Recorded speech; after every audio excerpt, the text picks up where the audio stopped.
Bem, quero convidar os irmãos e irmãs a um estudo bíblico hoje, um estudo bíblico que vai nos desafiar ao entendimento, do valor espiritual da humildade. Eu não tenho dúvidas que eu e você somos desafiados a vivermos nesses dias com mais humildade. Creio piamente que a palavra do Senhor nos conduz a valores eternos que só nos fazem o bem. Mas se a gente não ouvir e não obedecer, é a gente que cai do cavalo. Ou melhor, é a gente que acaba colhendo as consequências. Sem dúvida nenhuma, eu não tenho essa dúvida. Todos nós queremos viver uma vida boa, uma vida de paz, uma vida em harmonia. Concorda? Se a gente luta para isso, para viver uma vida descansada, uma vida despreocupada, a gente gostaria muito de cada dia estar mais despreocupado, mais descansado. Mas o que a gente vai percebendo é que isso depende muito dos valores que nós abraçamos na nossa vida. A gente às vezes vai abraçando alguns valores e esses valores vão se tornando pesos para a gente. A gente vai agarrando algumas coisas e essas coisas, muito obrigado, Olden, essas coisas vão acabar por nos levar a preocupações ao invés de soluções. Então, chamo a sua atenção para esse grande alvo que nós temos, ou seja, uma vida de paz, uma vida boa, uma vida harmoniosa, uma vida tranquila. Jesus nos deu uma receita para essa vida. Lá em Mateus capítulo 11, versos 28 a 30, Mateus capítulo 11, versos 28 a 30, a gente encontra Jesus fazendo um convite. Vinde a mim, todos os que estáis cansados e sobrecarregados, e eu vos aliviarei. Tomai sobre vós o meu jugo, e aprendei de mim, porque sou manso e humilde de coração, e achareis descanso para a vossa alma, porque o meu jugo é suave e o meu fardo é leve. Veja qual é a receita de Jesus para descanso da vida, para o descanso da vossa alma. Qual é o conselho de Jesus? Qual é o convite de Jesus para que a gente tenha uma vida em paz, uma vida harmoniosa, uma vida tranquila, uma vida descansada, despreocupada? Jesus diz que a gente precisa aprender dele. E a gente precisa aprender especificamente sobre dois valores: o da mansidão e o segundo da humildade. Semana passada nós começamos a estudar o valor da mansidão e vimos como é importante para uma vida pacífica, abençoadora, desenvolvermos então o princípio da mansidão. Hoje nós vamos focalizar a nossa atenção no valor espiritual da humildade. Esse valor tão fundamental para quem quer viver uma vida em paz, harmoniosa, descansada, despreocupada, mais tranquila. Bom, mas isso não acontece sem uma confusãozinha. Porque quando a gente fala em humildade, a gente às vezes tem na mente um conceito muito negativo, como o da mansidão, que eu falei na semana passada. E boa parte dessa confusão tem a ver com a nossa cultura, com o jeito que nós aprendemos o sentido dessa palavra. Então, na língua portuguesa, a humildade, ela apresenta, por exemplo, a pobreza. Aquela pessoa é uma pessoa humilde, é uma pessoa pobre. Ainda que a humildade possa nos conduzir ao entendimento da nossa fragilidade mais profunda e, portanto, a gente vai se sentir pobre por conta disso. Mas não é nesse sentido que a nossa cultura se apropria desse conceito. Mas a gente também tem, professor fulano é uma pessoa muito humilde. Às vezes é uma pessoa que não fala nada. Uma pessoa sem opinião, às vezes é uma pessoa que sem sal e sem doce, né? Ele é considerado humilde porque ele é uma pessoa meio apática. Infelizmente, o termo humildade, na nossa cultura, começou a gerar esses sentidos tão negativos. E a gente se afasta do valor espiritual que a humildade nos convida a uma vida inteira. Existe uma outra confusão, além da confusão cultural, do sentido da palavra na nossa cultura, a gente também tem um problema que tem a ver com a teologia. Hoje nós vivemos num mundo evangélico, e no mundo evangélico, às vezes a pregação do evangelho é muito mais para a admissão de um orgulho do que propriamente para a humildade. Eu coloquei aqui, no meu esboço aqui, né, que isso é muito antigo. Se a gente lembrar, antes de Jesus, a religião judaica estava dividida em duas expectativas. Uma expectativa era do Salvador de Deus, guerreiro, rei, vitorioso. Aquela expectativa de alguém que iria pegar na espada, subir no cavalo, controlar um exército e levar aquelas pessoas a uma vitória sociopolítico-econômica, a uma liberdade política de Roma. Eles tinham a expectativa de um Messias guerreiro. Mas existia um outro grupo de irmãos judeus lá naquela época, antes de Jesus, que eles acreditavam que o Messias, o Salvador de Deus, seria um líder espiritual, um ser humano cheio de virtudes, as virtudes do próprio Deus. E eles acreditavam que aquele Messias, o Salvador de Deus, faria uma revolução sim, mas no coração das pessoas e não na sociedade, na organização política daquela sociedade. Então, veja que isso é muito antigo. Essa confusão de querer um líder vitorioso, cheio de razões, que produz um orgulho nacional, como o caso do Messias guerreiro, mas existia também aquelas pessoas que queriam um Salvador que traria uma vida no Espírito, uma vida em crescimento espiritual, uma mudança de dentro para fora, não uma mudança apenas na organização sociopolítica e econômica. Então veja que quando Jesus chegou, muita gente não achou que ele era o Messias, porque eles estavam esperando o Messias guerreiro, o Messias brigão, o Messias vitorioso. E Jesus veio como um mestre do Espírito, como aquele que propôs o reino de Deus dentro de nós, e não do lado de fora de nós. Embora quando o nosso interior é mudado, o que está por fora também começa a mudar. Mas percebam que também já havia uma confusão com relação à humildade em relação ao Messias. Quem cria no Messias como um servo do Espírito, um servo de Deus que traria salvação por uma mudança interior, acreditava num Messias humilde. Como lá de Isaías 53, humilde, experimentado em dores, né? Pessoa que a gente não desejava tanto, porque ele era muito simples, muito humilde, muito sofrido. Mas existiam aqueles que rejeitaram Jesus como Messias. Nós sabemos que Jesus foi rejeitado por muitos como Messias. Tanto é que ele foi crucificado, né? Foi morto, torturado, completamente ignorado como um Salvador de Deus, por uma boa parte da população daquela época. E por que eu estou falando isso para vocês? Porque essa confusão perdurou durante toda a história da igreja. Tem pessoas que querem a obra de Deus para serem vitoriosos na história, como os cruzados, que queriam o reino de Deus tomado pela espada, matando pessoas em nome de Deus, como quem seguia um Messias guerreiro.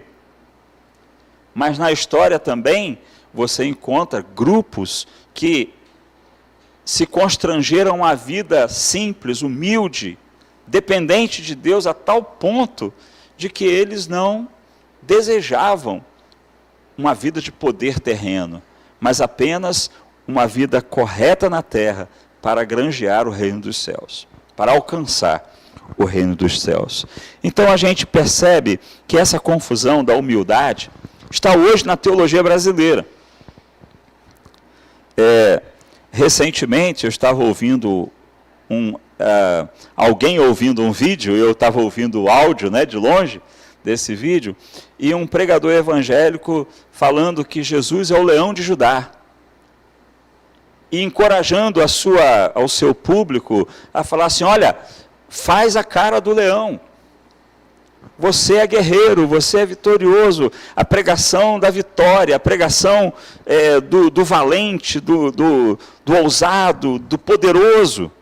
E Jesus é poderoso, Jesus é leão de Judá, mas Jesus também é Cordeiro de Deus, Cordeiro que foi morto, que se sacrificou e se entregou. E aí parece que existe uma confusão na mente das pessoas quanto à humildade, porque a gente não sabe até que ponto é ser humilde, até que ponto a ousadia espiritual deve nos levar para longe da humildade. E essa confusão, queridos, está por aí até hoje. A confusão do Messias guerreiro, do Messias humilde, a confusão do Messias que dá vitória para um povo ou o Messias que faz um povo se submeter por amor, por obediência, ou o leão ou o cordeiro. Então veja que nós estamos diante de uma confusão conceitual com relação à humildade. É muito interessante poder perceber que quando a gente fala da humildade, a gente está falando de um valor espiritual, de um valor divino. Nós não estamos falando de uma suposição. E se tem algo que fica muito concreto, para mim e para você, nós que somos cristãos, é que nós aceitamos Jesus como Salvador, como Messias. Então, para mim e para você não pode haver dúvida. Sabe por quê? Se você lê o Evangelho, os Evangelhos, Mateus, Marcos, Lucas, João, você vai ver Jesus muito mais como Messias humilde do que como Messias guerreiro. Na verdade, nos Evangelhos você vai ver o Messias humilde quase o tempo inteiro.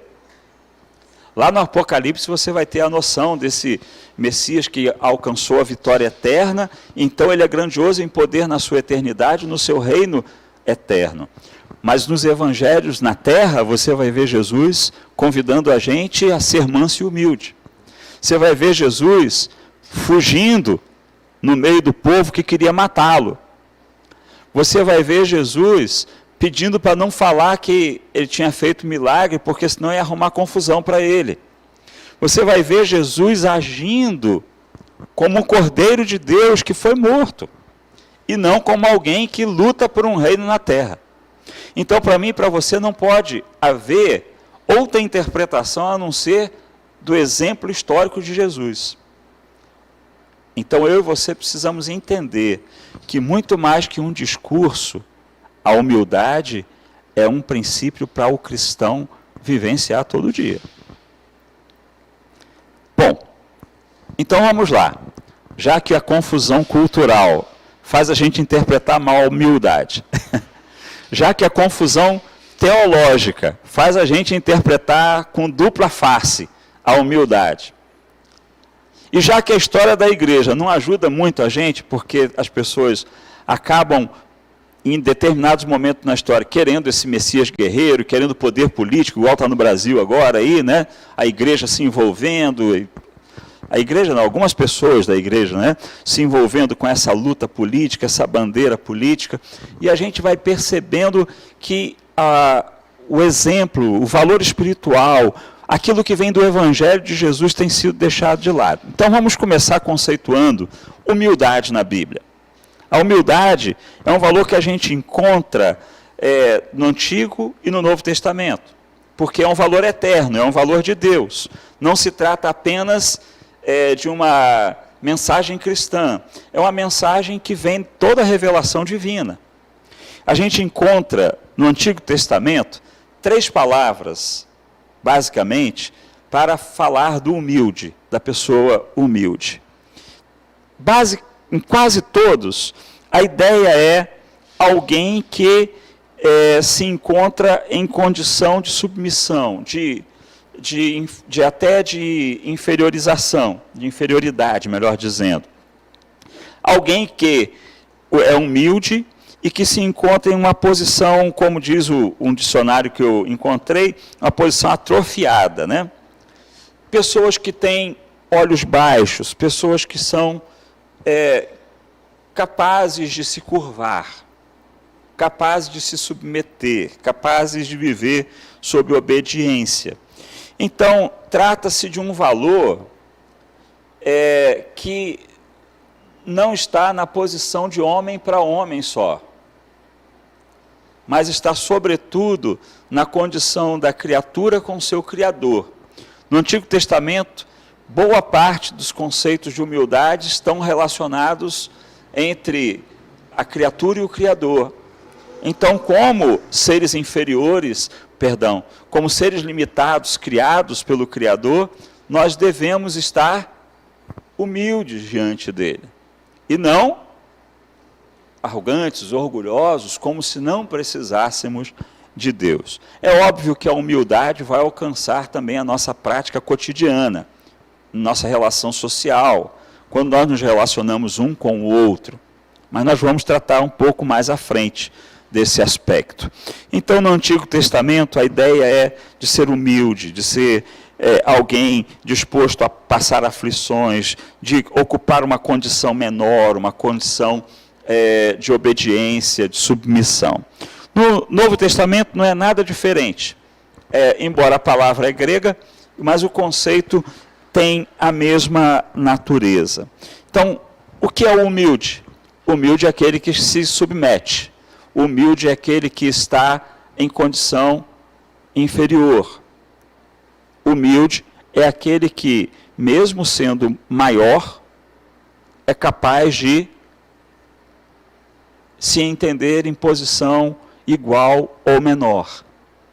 O humilde, ele tem muito mais a ver com o seu interior do que propriamente com a sua condição social. Eu conheço muito pobre e orgulhoso e conheço muito rico e humilde. Isso não tem nada a ver com o tamanho da conta bancária. Isso tem a ver com a mente, o coração da pessoa. Então, humildade não tem a ver com a quantidade financeira que você possui ou o cargo que você ocupa. Está na mente e no coração, sujeito, submisso, interessado, né, que se coloca em condição de igualdade ou até mesmo de inferioridade aos demais. Na Bíblia, a gente encontra, de maneira geral, como eu disse, sempre essa palavra humilde relacionado com Deus e também relacionado com o antônimo. Porque o oposto ao humilde é o orgulhoso. Então, sempre que a Bíblia vai falar da humildade, ela vai falar da humildade em relação ao orgulho. Eu quero chamar a sua atenção para vários textos da Bíblia agora. Então, 2 Samuel, capítulo 22, verso 28, 2 Samuel, capítulo 22, verso 28, a gente encontra assim, falando de Deus: Tu salvas o povo humilde, mas, como um lance de vista, abate os altivos. Olha aí, a relação da humildade com o orgulho. 2 Samuel 22, 28, então, tu salvas o povo humilde, mas abates os altivos. Salmo 18, 27. Salmo 18, 27 nos diz assim: Tu salvas o povo humilde, mas os olhos altivos tu os abates. Ou seja, mais uma vez, a relação de Deus olhando para o ser humano, e quando ele olha para o coração humano e encontra humildade, ele salva. Quando ele vê o orgulho, ele abate, ou seja, ele torna essa pessoa consciente da sua limitação. Salmo 138, verso 6, diz assim: o Senhor é excelso, ele é grandioso, né, o Senhor. Contudo, atenta para os humildes. Mesmo Deus sendo grandioso, ele tem prazer nos humildes. E continua o salmista: os soberbos, ele conhece de longe. Ou seja, Deus não faz tanta questão do soberbo. O soberbo, ele precisa ensinar a ser humilde, né, em outras palavras. Salmo número 147, verso 6. Encontramos assim: ele escarnece dos escarnecedores, o Senhor ampara os humildes e dá com os ímpios em terra. Mais uma vez, falando que Deus não só salva, não só atenta, mas ampara os humildes. Mas da mesma grandeza fala que os ímpios da terra Deus dá, ou seja, Deus realiza algo diferente, né? Abate-os em terra. Provérbios 3:34, encontramos que ele escarnece dos escarnecedores, mas dá graça aos humildes. Mais uma vez falando que, veja que aí orgulhoso, escarnecedor, ímpio, soberbo, está todo mundo no mesmo critério, contra a humildade, né? Então veja que a humildade é contraposta, né, por esses outros tipos de pessoas ou de condutas, altivos, né, pessoas soberbas, pessoas ímpias, pessoas escarnecedoras. Então, isso tudo se opõe ao espírito de humildade, ao valor espiritual da humildade. Ainda em Provérbios, capítulo 11, verso 2, a gente encontra: em vindo a soberba, sobrevém a desonra, mas com os humildes está a sabedoria. Ou seja, os humildes têm a sabedoria, mas aqueles que são soberbos, vem a desonra, diz o texto. Provérbios 16, 19, a gente encontra: melhor é ser humilde de espírito com os humildes do que repartir o despojo com os soberbos. Ou seja, é muito melhor ter quase nada e ser humilde, do que ter muitas coisas para dividir, mas dividir com pessoas soberbas.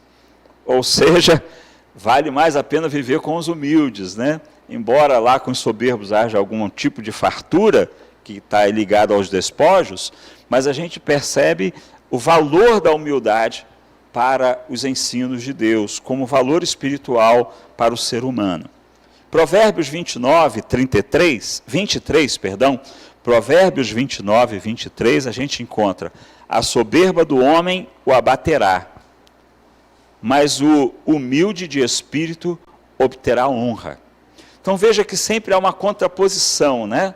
A humildade com orgulho, a humildade com a altivez, a humildade com a soberba. Então a humildade sempre é indicativo de alguém que anda com Deus e prefere a Deus. E o contrário representa distanciamento de Deus.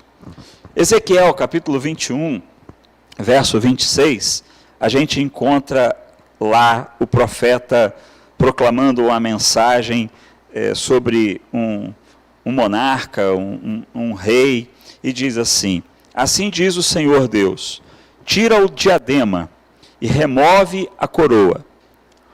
O que já não será o mesmo. Será exaltado o humilde e abatido o soberbo. No reino de Deus é sempre assim: o humilde é exaltado e o soberbo abatido. Sofonias, capítulo 3, 11 e 12, encontramos assim: naquele dia não te envergonharás de nenhuma das tuas obras, com que te rebelaste contra mim. Então tirarei do meio de ti os que exultam na soberba, e tu nunca mais te ensoberbecerás no meu santo monte, mas deixarei no meio de ti um povo modesto e humilde, que confia no nome do Senhor. Então veja que aqui mais uma vez, né, o ensino bíblico é: soberbos, aqueles que são rebeldes, aqueles que se exultam, esses vão ser retirados. E aqueles que são modestos e humildes e que confiam no nome do Senhor, esses vão ser deixados. Ainda em Mateus capítulo 5, verso 3, Jesus falou: bem-aventurados os humildes de espírito, porque deles é o reino dos céus. Então a gente vê claramente a preferência, o ensino de Jesus ao valor da humildade, ao valor espiritual da humildade. Ainda fala que o reino dos céus é feito de gente assim, de gente humilde, de gente que não admite o império da soberba, do orgulho, da vaidade. O reino dos céus é feito por pessoas simples, que se sujeitam, que obedecem, que têm disposição de aprender e mudar. Romanos capítulo 12, verso 16, nos diz assim: tende o mesmo sentimento uns para com os outros. Em lugar de serdes orgulhosos, condescendei com o que é humilde. Não sejais sábios aos vossos próprios olhos. Mais uma vez, né? A preferência da humildade, a preferência dessa condição de entendimento, de um sentimento mais apropriado com o outro, e não o orgulho que nos afasta e que nos faz sentir superiores às pessoas. O texto também em 1 Coríntios, capítulo 1, versos 26 a 29, nos diz assim: reparai, irmãos, pois na vossa vocação, visto que não foram chamados muitos sábios segundo a carne, nem muitos poderosos, nem muitos nobres de nascimento. Pelo contrário, Deus escolheu as coisas loucas do mundo para envergonhar os sábios, e escolheu as coisas fracas do mundo para envergonhar as fortes. Deus escolheu as coisas humildes do mundo e as desprezadas, e aquelas que não são, para reduzir a nada as que são, a fim de que ninguém se vanglorie na presença de Deus. Veja como é importante a humildade para a relação com Deus. Veja como é importante para Deus encontrar em nós o valor da humildade, a condição humilde. Tiago, capítulo 4, verso 6, também nos diz assim: ele dá maior graça, pelo que diz: Deus resiste aos soberbos, mas dá graça aos humildes. Mais uma vez, a ênfase, né, na humildade como um valor espiritual importantíssimo. E em contraposição à soberba, que afasta a gente dos projetos de Deus. Finalmente, diz o 1 Pedro, capítulo 3, versos 8 e 9. 1 Pedro 3, versos 8 e 9. Finalmente, sede todos de igual ânimo, compadecidos, fraternalmente amigos, misericordiosos, humildes, não pagando mal por mal ou injúria por injúria, antes, pelo contrário, bendizendo, pois para isto mesmo fostes chamados, a fim de receberdes bênção por herança.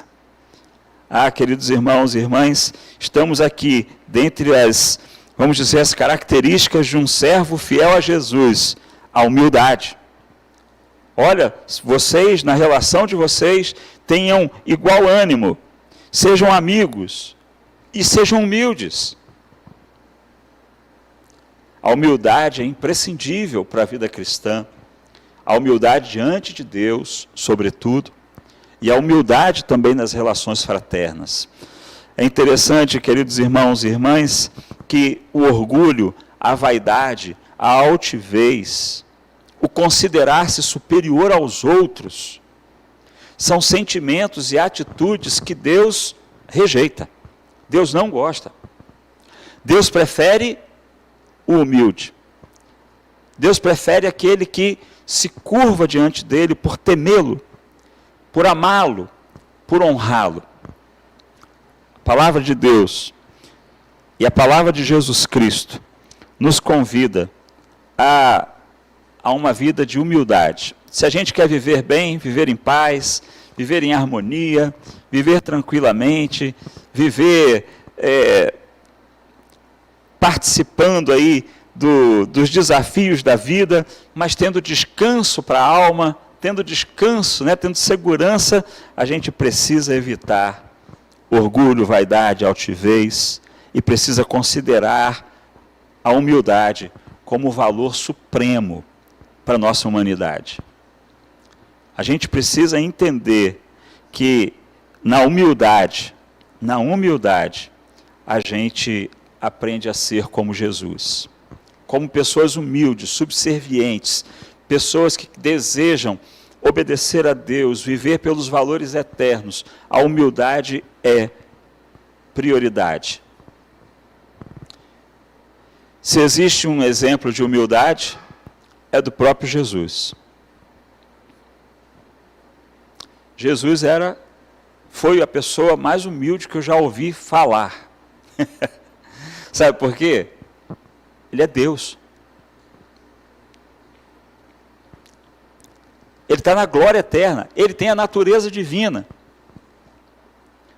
Mas o texto de Filipenses, capítulo 2, versos 5 a 8, nos fala que mesmo ele, subsistindo em forma de Deus, não julgou por usurpação, ou seja, ele não se orgulhou, ele não se ufanou de ser igual a Deus.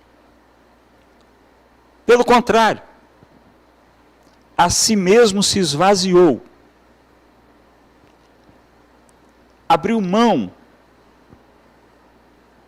da grandeza para ser pequeno, abriu mão de ser eterno para ser existente, abriu mão, assumiu forma de servo, tornando-se em semelhança de homens, e reconhecido em figura humana, a si mesmo se humilhou, tornando-se obediente até a morte, e morte de cruz. Se há um exemplo de humildade, Jesus. Se você tem alguma dúvida que você precisa ser humilde, pensa assim, Jesus, que tinha todo o poder, toda a glória, toda a grandeza, se esvaziou para viver humildemente nessa terra, para que eu fosse salvo. Ele abriu mão de toda a grandeza, glória, para ser um servo humilde, obediente, tão obediente que foi capaz de se entregar à morte, morte de cruz. Uma morte horrenda, né? Uma morte vergonhosa. A humildade de Jesus nos convida a vivermos com Ele e como Ele. Mas quero destacar duas exortações, em Tiago capítulo 4, verso 10, que é a exortação dos apóstolos, que também ensinaram os seguidores de Jesus a viverem uma vida em humildade. Tiago capítulo 4, verso 10, a gente encontra assim: humilhai-vos na presença do Senhor, e Ele vos exaltará. Existe uma recomendação apostólica, existe uma mensagem cristã que perpassa os séculos, onde eu e você somos convidados a nos mantermos em humildade, humilhando-nos diante de Deus, porque Ele, no tempo dele, vai nos exaltar. Honestamente, eu acho que eu não mereço ser exaltado em hora nenhuma. Eu quero continuar humilde na presença do meu Deus aqui na eternidade. Mas com toda segurança, eu e você lutamos todos os dias com o nosso orgulho. 1 Pedro capítulo 5, versos 6 e 7. 1 Pedro 5, versos 6 e 7. Encontramos uma outra recomendação apostólica. O apóstolo Pedro, falando às igrejas da dispersão, afirmou: humilhai-vos, portanto, sob a poderosa mão de Deus, para que Ele, em tempo oportuno, vos exalte, lançando sobre Ele toda a vossa ansiedade, porque Ele tem cuidado de vós. A exortação do apóstolo Pedro é: olha, humilhem-se diante de Deus que é poderoso. No tempo dele, Ele vai socorrer, exaltar. Se humilhe diante daquele que tem todo o poder, e não fica ansioso, porque Ele continua cuidando da gente. Deus cuida do humilde, Deus salva o humilde, Deus resgata o humilde, Deus socorre o humilde. Mas o texto bíblico sempre coloca que o orgulhoso, o rebelde, aquele que se sente mais que o outro, esse Deus considera distante dele. E por isso, rejeita as suas atitudes, o seu jeito de ser e viver. Quero concluir, querido, querida, dizendo para você que se tem algo que tem atrapalhado a vida do ser humano, e hoje tem atrapalhado demais, é o orgulho. O orgulho tem acabado com casamentos. Para mim, o orgulho é o maior opositor do amor no mundo, do amor conjugal. Você pode reparar que o marido briga com a mulher porque ele quer ter razão. E você pode reparar que a mulher briga com o marido porque ela quer ter razão. E o que é isso senão uma disputa de orgulhos? O que mede o poder é orgulho. Porque o humilde não briga pelo poder. O humilde serve, como Jesus. Infelizmente, o orgulho tem minado, inclusive, a pregação do Evangelho, onde nós temos estimulado os membros da nossa igreja a serem orgulhosos por serem escolhidos de Deus, salvos por Deus, e são especiais demais, filhinhos queridos, e às vezes a gente coloca tanto peso nisso, e tudo isso é verdade. Mas a gente coloca tanto peso nisso que as pessoas começam a se sentir orgulhosas e melhores que as outras. E por serem cristãs e por serem evangélicas, podem se sentir melhor que o seu irmão de outra confissão religiosa. E esse orgulho é orgulho. E orgulho não tem nada a ver com humildade, é o oposto da humildade. A humildade me faz entender que eu sou igual ao meu irmão, que eu sou inferior ao meu irmão e eu posso servi-lo. É por isso que o Evangelho nos ensina que a gente não deve ter de nós um conceito além do que devemos ter. Porque o orgulho estraga o amor, o orgulho estraga a humildade, o orgulho estraga a nossa dependência de Deus, o orgulho abala a nossa fé, o orgulho destrói, sobremodo, a nossa vida com Deus. Como disse Jesus, se a gente quer ter descanso para a nossa alma, a gente precisa, como Ele, ser manso e humilde de coração. Que Deus nos preserve do orgulho, da rebeldia, da vaidade, da ganância, porque todas essas palavras, de alguma maneira, combatem o espírito da humildade. O valor espiritual da humildade nos convida a entendermos o valor que temos, mas na verdade a gente lembra quem é o Deus que nos fez e a gente se submete a Ele e vive diante dos nossos semelhantes com um conceito de quem teme a Deus, obedece a Deus e trata bem o seu irmão.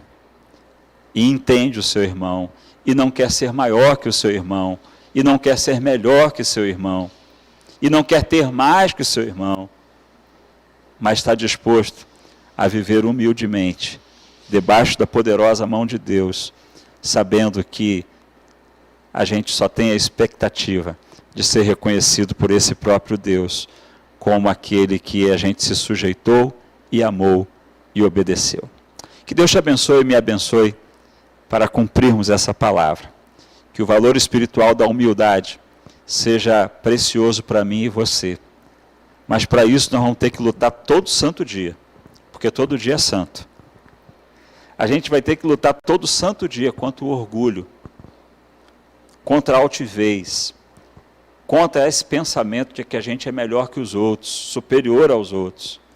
A gente vai precisar lutar todo bendito dia e colocar a humildade como foco da nossa vida.